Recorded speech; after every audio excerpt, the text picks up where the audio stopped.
Hi, my name is Sean Boshoff. Welcome to Little Jerusalem.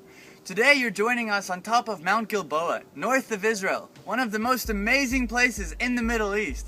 Here we see the Jezreel Valley, to the south are the Galilee Mountains, to the east are the mountains of Moab, just beyond the Jordan River. It's amazing, everywhere you look are locations from the Bible.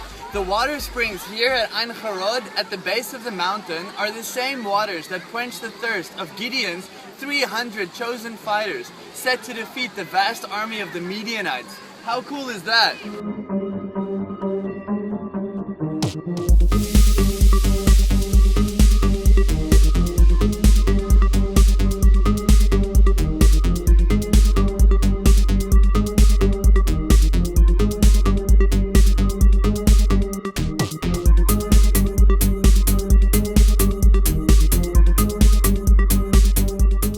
Time for a history lesson.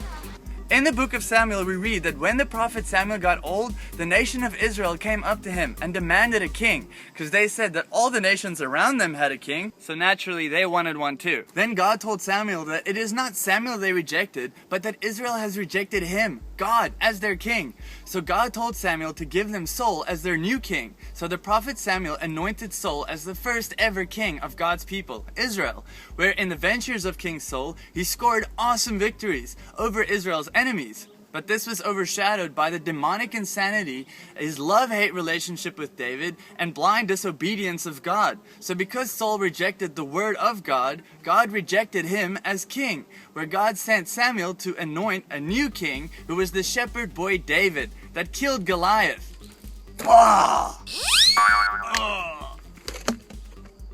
So after Saul's 42-year reign over Israel, Saul killed himself by falling on his sword.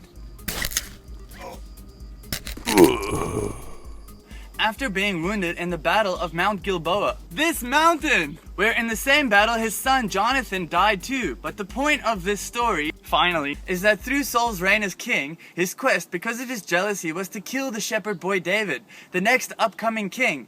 But David had numerous chances to kill King Saul, though he never did, and would simply say, "I will not touch God's anointed." See, after King Saul's suicide on Mount Gilboa, and the death of Saul's son, and David's beloved best friend, Jonathan, David wasn't just not happy, he was a wreck. He even wrote a song. Talk about the opposite spirit. And cursed Mount Gilboa that no dew, rain, or showers would fall on this mountain in 2 Samuel 1:21.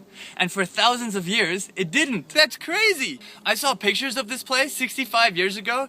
It was as dry as the desert. So when the Jews returned to Israel after 1948, the second David in history, the first prime minister of Israel, David Ben Gurion, remembered this curse, came back here and redeemed this curse by blessing this mountain. And for the first time in thousands of years, it became fertile again, surrounded by life. Just check it out. How awesome is that?